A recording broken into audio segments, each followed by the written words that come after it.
La prochaine édition du Wonder Jam de l'UQAC arrive à très grands pas et c'est rendu notre rendez-vous annuel à chaque année pour en jaser avec Simon Côté.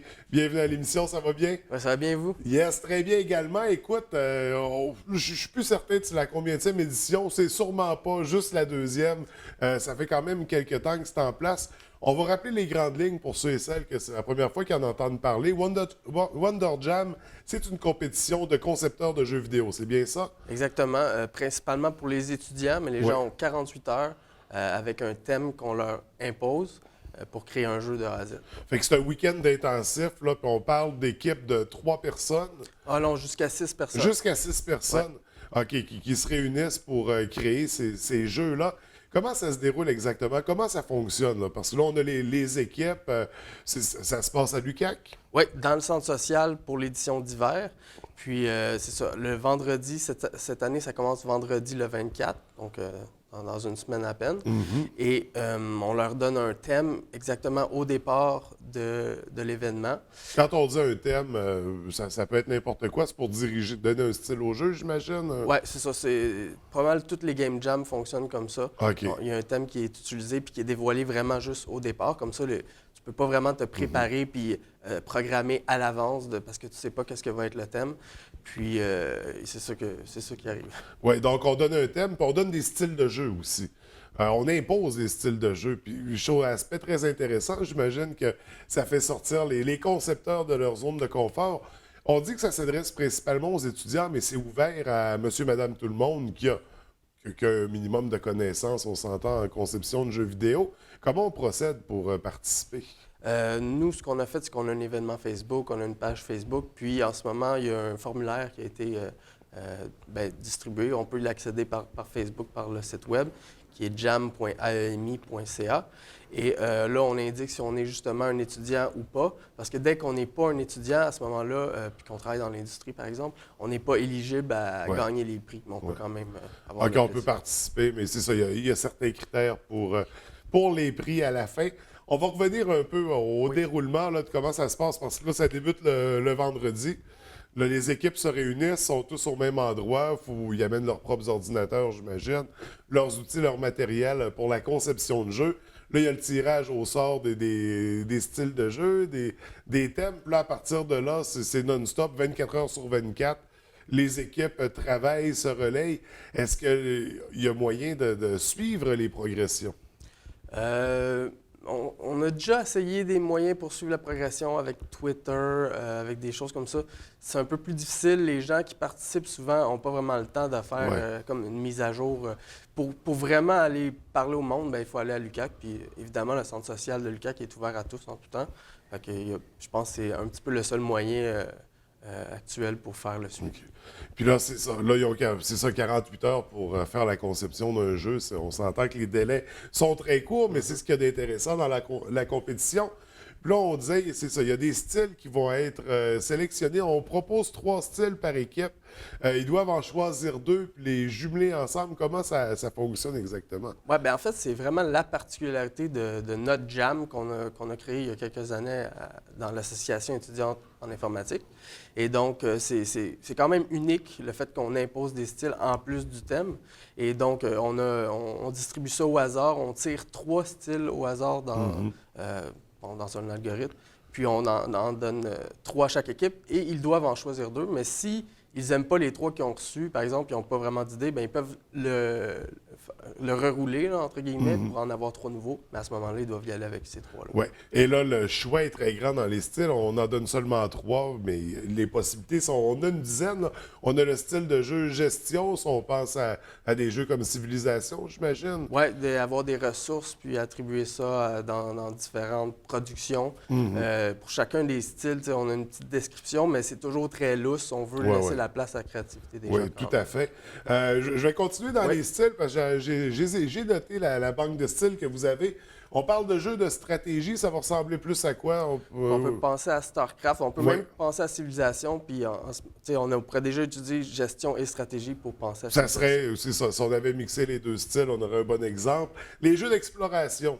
On peut penser à Skyrim, les jeux à monde ouvert, Ouais, qui sont ouais, de ouais. plus en plus populaires de nos jours. Oui, de plus en plus populaire, c'est le cas de le dire. Dialogue interactif, moi j'ai en tête le jeu de Walking Dead là, qui Oui, avait fait. avec, Ouais, c'est ça, faut choisir les dialogues, exactement. De Telltale, je me souviens, c'est un excellent jeu en passant. Oui, oui. Puis, tu sais, là, on mentionne ce jeu-là, on mentionne Skyrim. Évidemment, on n'a pas le temps de faire ces jeux-là en 48 heures. Ben non. Mais c'est de s'inspirer de ces Ben choses. oui, c'est pour donner des exemples, des modèles. Quand on parle de compétition multijoueur, on penserait à quoi?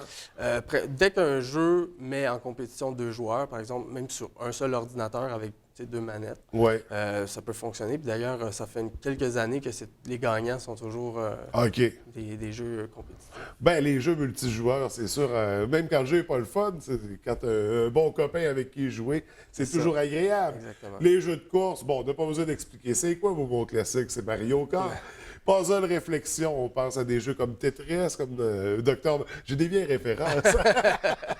Tetris, on peut pas aller plus vieux que ça. Mais oui, ce serait un jeu de puzzle réflexion. Plus connu comme jeu actuel de puzzle, peut-être Portal, qui est un jeu de puzzle en première personne. Donc on peut aller avec ces styles-là Oui, aussi. oui, oui, c'est ça. Il y en a des plus. Il y avait Myst à un moment donné. Myst, oui, c'est bon. Les Tower Defense Games, là, les tours de défense, c'est ce qu'on mettrait ça. C'est plus stratégie. On l'avait avant. On avait, parmi la banque de styles, on avait Tower Defense. Puis on a remodelé les styles pour les mettre plus génériques OK. récemment. Ouais, pour élargir les. Ouais. On a également les jeux de survie, fait que là on pense à des jeux de zombies où on doit résister à ces attaques, puis les bons vieux jeux d'action qui ont bercé notre enfance. Fait que c'est tous les styles possibles qui vont être mis aux équipes. Mais là, chaque équipe va se faire remettre 3 styles différents par équipe. Oui, Ça veut dire exactement. qu'on a des résultats complètement différents, là. C'est sûr qu'on ne peut pas avoir 2 équipes qui se sont dirigées, en tout cas qui ont fait un jeu semblable. Quand les jeux sont terminés, là, il y a un jury qui va tester les jeux, qui va y jouer. Comment ça fonctionne? Oui, cette année, on a 3 jurés du studio Bicom à Québec, ou pas trop loin de Québec.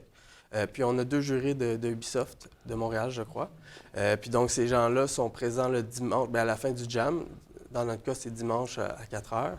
Et on va les présenter. Ils vont aller faire le tour individuellement à chacune des équipes. On va essayer les jeux, prendre des notes. On a des fiches D'évaluation, il y a des exactement. critères. Et puis après ça, ils vont les délibérer, puis revenir annoncer les gagnants. Puis qu'est-ce qu'on va retrouver dans les critères? L'originalité, la jouabilité, les graphiques, le style, qu'est-ce qui est évalué? Bien, c'est exactement tout ce que vous avez dit, plus évidemment le respect du thème Oui. et le respect des styles. OK. Donc ça joue pour beaucoup. Et le jeu doit être jouable, là. C'est pas juste un aperçu de jeu, là. C'est 48 heures pour faire quand même.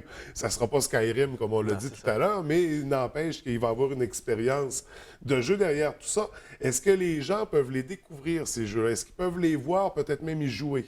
Oui, depuis l'automne dernier, nous, ce qu'on fait, c'est qu'on met les jeux sur une plateforme en ligne qui s'appelle Game Jolt. OK. Et à partir de là, tu télécharges le jeu aussi simplement. Puis même, dans certains cas, on peut même mettre le jeu directement sur le web, mais c'est pas toujours le cas. Et on va mettre ce lien-là vers le Game Jolt. On va le mettre évidemment après la compétition. Donc, Game Jolt, on retrouve un lien à partir du site du Wonder Jam. Puis c'est intéressant, justement, de pouvoir découvrir ces jeux-là. Donc, on parle de jeux PC, là. Oui, en majorité, oui. OK. Est-ce qu'il y en a des fois qui vont y aller avec un jeu tablette ou un jeu console? J'imagine ça sera un peu plus complexe. Pas à ma connaissance. Depuis les 3 ans que je suis à l'UQAC, il n'y en a pas eu. Mais j'imagine que c'est pas hors du On pourrait hors avoir des possibilités. surprises pour la nouvelle Exactement, édition. ouais. Donc, c'est ça, on surveille le site Internet par la suite. Si on veut voir ces jeux-là qui se sont créés en très peu de temps, au niveau des prix, ça ressemble à quoi pour les gagnants? Cette année, on essaie encore une fois quelque chose de nouveau. On va avoir, pour l'équipe gagnante, va avoir 5 billets pour participer à un autre Game Jam qui va se passer à Québec, qui est quand même dispendieux. Et puis, vont pouvoir envoyer leur équipe. Là, malheureusement, ce Game Jam-là, qui s'appelle le Pixel Challenge à Québec, le maximum dans une équipe est de 5 personnes, alors que nous, c'est 6. Donc, ça va être un petit peu bizarre. Ouais, c'est... Mais c'est quand même un prix qui vaut plus de 500 Ouais.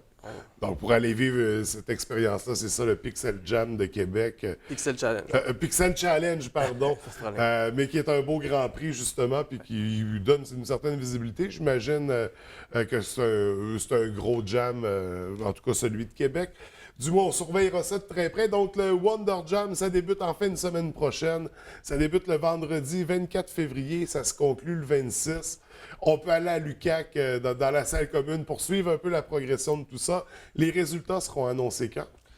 Le dimanche le 26, aussitôt que les jurés ont délibéré, nous, on va faire un petit post sur la page Facebook, puis on va ensuite traduire ça sur le web.